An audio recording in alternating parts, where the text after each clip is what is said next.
કોઈ આરતી ઉતારી છે, 33 દેવતાઓએ ઉતારી, 33 કરોડ ના પણ 33 ગણો, પછી 4 વેદ, પછી 6 શાસ્ત્ર, પછી ઉપનિષદો, પછી શંકર અને પાર્વતીમાં તો આખી દુનિયા આવી જાય, પછી વ્યાસ, વાલ્મીકી, કુંભજ, હનુમાનજી, વાલ્મીક, આ બધાને તમે ગણો તો એક વખત બેઠા બેઠા 108 થાય છે. આ 108 પરમ તત્વોએ રામાયણ ગાયું છે સાહેબ.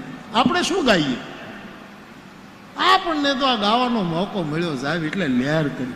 24 કલાકનો એક જ કાર્યક્રમ રાખજો, પ્રસન્ન રહેવું, મોઢું ચડાવીને ઘરમાં ન બેસવું.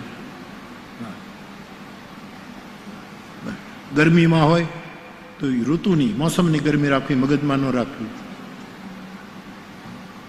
આમ તો શું છે કે મગજ, આપણે ત્યાં આયુર્વેદના ડૉક્ટરો શું કે, આયુર્વેદ આવું કે તમારે મગજ શાંત રાખવું અને હૃદયને ગરમ રાખવું, એ ધડકતું રહે એમાં જ જીવાય. આ એમ કે ના મારે થોડોક આરામ કરવો છે તો હૃદયને ગરમ રાખવું અને મગજને શાંત રાખવું. આપણે ઉલટું કર્યું, મગજને ગરમ રાખ્યું અને હૃદયને હાવ ધબકારા બેહતા જાય છે. ઉલટું જીવન જીવીએ છીએ. વૈદિક સંહિતાકારો ના પાડે છે કે તમારે હવે કરવું છે. કોઈ મારી વાત નથી, ચરકાદી સંહિતજ્ઞ આ વાત મૂકે છે. સંહિતા, ચરક સંહિતા આદિ તો એમ કહે કે તમારે પાણી એ ચાવી ચાવીને પીવું, સીધું પી ન જવું. હવે આપણે આ નથી ફાવતું, વાત સાચી છે. પાણીને ચગળી ભલે અડધો કલાક થાય, એક બોટલ પાણી પીવું હોય ને તો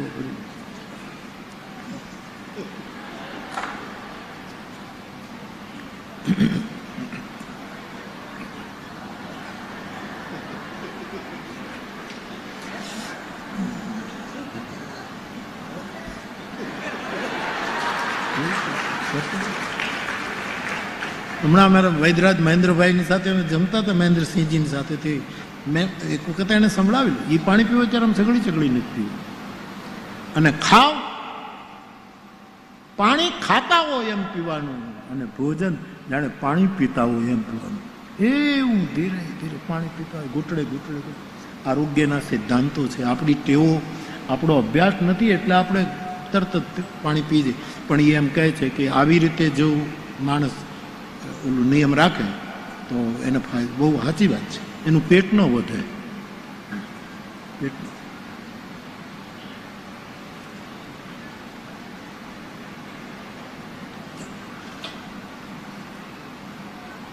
તો બાપ, યોગા કરવાથી પણ ફિટનેસ રહે. યોગા કરો તમે. કેટલા યોગીઓ થઈ ગયા, એને શીખ્યું. રામદેવ બાબા ની બધા અત્યારે મહેનત કરે. ભવિષ્યમાં આ યોગા કરવા તમારે. યદ્યપિ મને આ સલાહ આપવાનો અધિકાર નથી, કારણ કે હું નથી કરતો.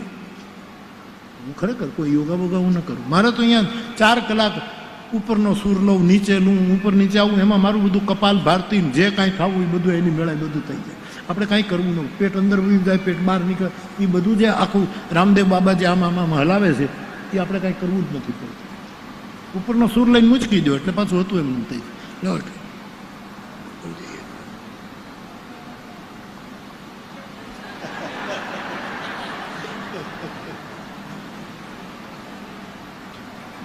ગોંડલમાં મજા બહુ આવી સાહેબ.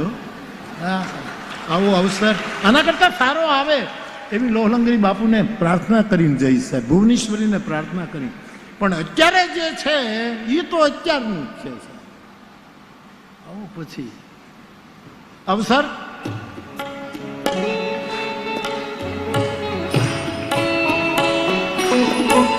દયારામનું પદ છે. દયારામ પુષ્ટિ માર્ગી પદ ગણાય. વલ્લભ પરંપરાનું પદ છે.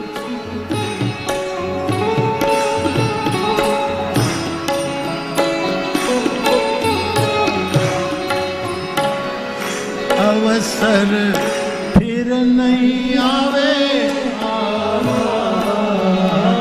અવસર ફિર નહીં આવે, હે વલ્લભ ગુણ ગાવાને ગા, હે વલ્લભ ગુણ ગાવાને ગા. અને અવસર फिर नहीं आवे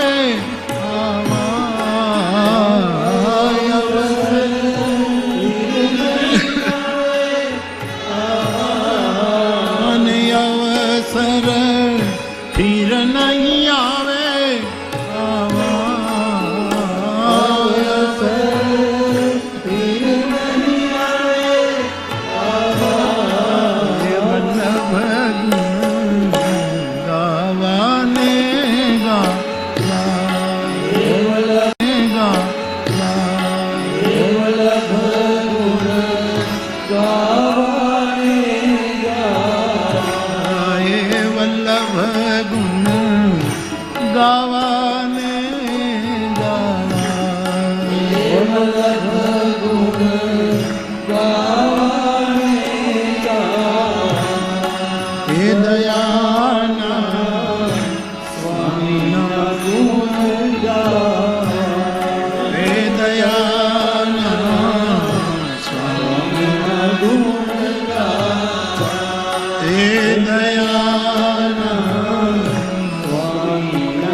તમારી દીકરીને પતિ એવો મળશે જે અકામ શરીર હશે.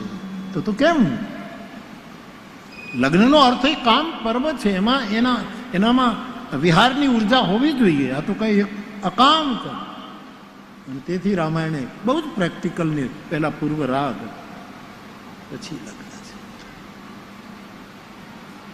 ભગવાન કૃષ્ણના જીવનમાં અને આ બધું જે સાઉથના રામાયણમાં જે ભગવાનના રામની સાથે આ બધું જે જોડ્યું છે ને એના ઉપર લગભગ 70% શ્રીમદ ભાગવતની અસર છે. 70. અને છતાંય ભાગવતમાં ઓછું રમણ ભ્રમણ છે એટલું આ મહાપુરુષોએ કર્યું છે. પણ તુલસીદાસજીએ બેલેન્સ કરી નાખ્યું છે. રાજવું લઈને રાજાપુર બેઠું હતું જમુનાને કિનારે અને એણે પૂર્વરાગને સ્થાપિત કરીને અનુરાગનું સ્થાપન એવું કર્યું કે આજે રામાયણ, હું તમને એક બીજી પણ વિનંતી કરું કે ભલે તમે રામાયણ વાંચો નહીં, પાઠ ન કરો, ગીતાનો પાઠ, પણ આ 2 ગ્રંથો મારી પ્રાર્થના તમારા ઘરમાં રાખજો. રામચરિતમાનસ અને પાઠ કરો તો બહુ સારું, ન સમજાય નહીં તો પણ આ ગ્રંથો ઘરમાં રાખજો. એવો આ સદગ્રંથ જેમાં નારદજી કહે છે તમારી દીકરીને અકામ પતિ જોગી જટિલ અકામતન નગન, તમારી દીકરીને પતિ નગ્ન દિગંબર રહેતો છે. નગ્ન રહેતો હોય, કપડા ન પહેરે, એને કોણ દીકરી આપે? સીધી વાત. એટલે જ શિવજીએ પાર્વતીને કહ્યું કે હું હનુમાન બનીશ ને તો નગ્ન રહું તો કોઈ મારી ટીકા, હું તો એક કછોટો લાલ કછોટો પહેરીશ એટલે મારી કોઈ ટીકા નહીં થાય. એ વખતે કપડાં ન પહેરું તો ચાલશે. નગન અમંગલ વેશ. અત્યારે મારો વેશ તો ભસ્મ ચોળેલી હોય ને અમંગલ વેશ છે, પણ હનુમાન બનીશ ત્યારે મંગલ મૂર્તિ મારુત નંદન, મારો વેશ મંગલ મૂર્તિ થઈ જશે. નગન અમંગલ વેશ, તમારી દીકરીને આવો પતિ મળશે. માતા પિતા રડી પડ્યા કે મહારાજ આટલી સુંદર દીકરી અમને મોટી ઉંમરે મળી અને એને આવો પતિ મળે. તુલસીદાસજી લખે છે કે ત્રણેયની આંખમાં આંસુ આવી ગયા. હિમાલયની આંખમાં આંસુ આવ્યા, મહિનાની આંખમાં આંસુ આવ્યા, ભવાનીની આંખમાં પણ આંસુ આવ્યા. દશા એક, ત્રણેયની સ્થિતિ એક, પણ સમજત બિલગાના. એને સમજવા જાઓ તો માતા પિતાને દુઃખના આંસુ આવ્યા કે અમારી આવી દીકરી અને એનો આવો પતિ મળે એની પીડાના, અને પાર્વતીને પ્રસન્નતાના આંસુ આવ્યા કે જે વરરાજાનું વર્ણન કરે છે એ મહાદેવ સિવાય બીજો કોઈ હોય નહીં. મને મારો મૂળ પુરુષ છે. હિમાલયે નારદજીને પ્રાર્થના કરી આપ કહો એટલા જપ કરાવીએ, તપ કરાવીએ, આપ કહો એવા અનુષ્ઠાન કરી, પણ મારી દીકરીને આવો પતિ મળે એમાં ફેરફાર ન થઈ શકે. કહ મુનીશ હિમવંત સુનું. મુનીશ નારદજીએ કહ્યું, હિમાચલ સાંભળો, કહ મુનીશ હિમવંત સુનું જો વિધિ લીખા લીલાર. વિધાતાએ જે લલાટમાં લખ્યું છે, દેવ, દનુજ, નર, નાગ અને મુનિ 5 ગણાવ્યા, એમાંથી કોઈ મટાડી નહીં શકે. આ તો નિયતિ છે, આ થઈને રહેશે. પણ દેવ લેખને નહીં બદલી શકે, પણ તમારી દીકરીને જો મહાદેવ મળી ગયો તો એ 2 જણનું ભજન કરશે, એના લેખ બદલી જશે સાહેબ, એનું પ્રારબ્ધ બદલી જશે. જો દેવને બદલે દેવ નહીં કરીશ, દેવ નહીં કરીશ, દેવ દનુજ નહીં બદલી શકે. પ્રારબ્ધના લેખને કોઈ બદલી શકતું નથી. મહારાજ પણ એક છે. મેં વરના જે દુર્ગુણ બતાવ્યા, દોષ બતાવ્યા, એ મારા અનુમાન પ્રમાણે શિવજીમાં છે. નારદે કહ્યું, જો શિવ તમારી દીકરીને પતિ તરીકે મળે તો આ દુર્ગુણ સદગુણ બની જશે ને જગતમાં તમારો ડંકો વાગ. પણ શંકરે એમને નહીં મળે, એના માટે તો બહુ તપ કરવું પડે. તમારી દીકરી આ નાની ઉંમરમાં તપ કરે, અને આ પાર્વતીએ નાની ઉંમરમાં તપ કર્યું ત્યારથી આપણે ત્યાં હજી આ રિવાજ, આપણી કુમારી કન્યાઓ તપ કરે છે. કુમારા છોકરાઓ કાંઈ તપ નથી કરતા. એ તો બાઈક ઉપર બેઠા બેઠા ફોન જ વાતો જ કરતા હોય છે. દીકરીઓએ તપ કર્યું છે એટલે એ મોળાકાતના વ્રત કરે છે, ગૌરીના વ્રત કરે. આ ત્યારથી શરૂ થયું. આ કન્યાકુમારી હિમાલય એને તપ કરવાનો આદેશ આપ્યો, અને નારદજી કહે કે તપ કરશે તો એનું શિવ પ્રાપ્ત કરશે. આશીર્વાદ આપીને નારદજી જતા રહ્યા. માતા પિતા બંને એકાંતમાં વિચાર કરે કે શું કરવું. ઘર અને વર અનુરૂપ ન હોય તો આપણે દીકરીને ન અપાય, અને જોયા વગર આવા પતિને જો દીકરી આપશું તો લોકો કહેશે પહાડની બુદ્ધિ કેટલી, પહાડ જેવી જ હોય ને. પોતાની દીકરીને માટે આવું વિચાર્યું. હવે તો એક જ ઉપાય છે, શિવને પ્રાપ્ત કરાવવા હોય તો દીકરીને આપણે જ કહેવું પડશે કે તપ કરો. અને તપ કરવાની ઉંમર આપણી થઈ છે, દીકરીને કેમ કહેવાય? સવાર પડે છે, હિમાલયને મહિના, દીકરીને તપ કરવા જાઓ એમ કહે એને બદલે જીભ ઉપડતી નથી. ત્યારે દીકરી બોલી, પિતાજી, ભારતની દીકરીની સમજણ તમે જુઓ.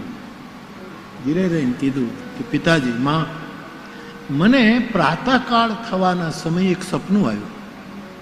હા બેટા, એ સપનામાં એક સુંદર ગૌર વિપ્ર વર મને દેખાયા, બ્રાહ્મણ. એણે મને એમ કહ્યું કે તપ કરવા જાઓ તો શિવ મળશે. માં, હું તપ કરવા જાઉં? જે વાત મા બાપે કરવાની હતી એ દીકરીએ સામેથી રજૂ કરી. અને પછી તુલસીદાસજીએ તપના મહિમાનું વર્ણન કર્યું છે. તપનો બહુ મહિમા છે આપણા દેશમાં. તપબલ રચઈ પ્રપંચ વિધાતા. બ્રહ્માજી આ સૃષ્ટિની ઉત્પત્તિ તપના દ્વારા કરે છે. અહીંયા ફોર્મ કામે ન આવ્યું, ફ્રોમ કામે આવ્યું. કોના થ્રુ? ઓલાથી નહીં, તપને લીધે કામ થયું. તપબલ રચઈ પ્રપંચ વિધાતા. તપબલ વિષ્ણુ સકલ જગત રાતા. તપના બળથી વિષ્ણુ બધાનું પરિપાલન, અને તપબલ શેષ ધરઈ મહિધારા. શેષનારાયણ તપના બળથી પૃથ્વી, શંકર ભગવાન તપના બળથી સંહાર. બધાના મૂળમાં તપ છે. દીકરી તપ કરવા ગયા છે, પાર્વતી, અને તુલસીદાસજી એના તપનું બહુ મોટું વર્ણન કર્યું છે. ફળફૂલ ખાય છે, અન્ન છોડ્યું, ફળફૂલ છોડ્યા, અને પછી તો ખાલી પાંદડા ખાય છે પાર્વતી. અને પછી લીલા પાંદડા નહીં, સુકાઈને નીચે પડી ગયા હોય સૂકા પાંદડા ખાવા માંડ્યા. શિવને પ્રાપ્ત. અને છેલ્લે તો એવું તજી એવું સુખા ને એવું પરણા, સુકા પરણો. અને તે દિવસથી નામ પાર્વતીનું અપર્ણા પડ્યું છે. અપર્ણા એનું નામ થયું છે ને. પર્ણ આહાર પણ છોડી દીધો.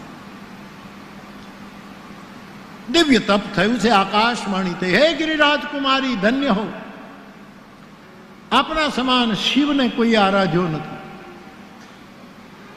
રાઉત બાપાનું એક પદ છે, આરાધ્યો તને જો હોય અમે એકને, હૃદયમાં હોય નહીં બીજો ભાવ તો વૃષભે ચડીને વહેલો આવજે, અમારે કાંઈ નથી જોતું, પકડીને ધોવા છે તારા પાર, આરાધ્યો હોય તને જો એકને. ધન્ય હો પાર્વતી, ધન્ય હો, તમને શિવ મળશે. પિતાજી બોલાવે ત્યારે હવે તપ છોડીને ઘરે જજો, અને સપ્ત ઋષિઓ તમને મળે ત્યારે માનજો કે અમારી વાત સાચી છે. આકાશવાણીએ ફલશ્રુ